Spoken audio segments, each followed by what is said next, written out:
High বন্ধুরা, welcome back to our village entertainment channel. তো আজকে তো সবই জানো যে আজকে 7 জুলাই।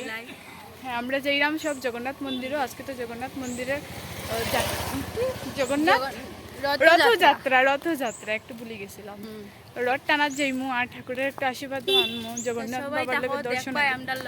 তোমরা সব আমরার লগে থাকিও, দেখা তোমরা সব আমরা লগে থাকিও। আমরা দেখাইমু এখানে মন্দিরও কিরকম প্রচুর মানুষ হয়, বাবাজিরা কিরকম কীর্তন উর্তন এইব সব দেখবা, তাও আমরা লগে থাকিও। আমরা তোমরা দেখাইমু সব। আমরার লগে আছে প্রিয়া দিদি, নমিতা, আমরার চ্যানেলের এই মানুষ, তারাও আমরা চ্যানেলের মানুষ। তো আমরা লগে তারপরে সামনে যা, সামনে বন্ধুরা, তো আমরা আই গেছি রথের সামনে। আমরা মন্দিরে আই গেছি প্রায়। রথে এখন মানে মূর্তি উঠানো হয়েছে না, জগন্নাথ গান চলে, কীর্তন চলে এখন, কীর্তন চলে এখন। সামনে একটু সামনে গেলে মন্দির দর্শন করলাম আমরা। চলো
Krishna, Hare Krishna.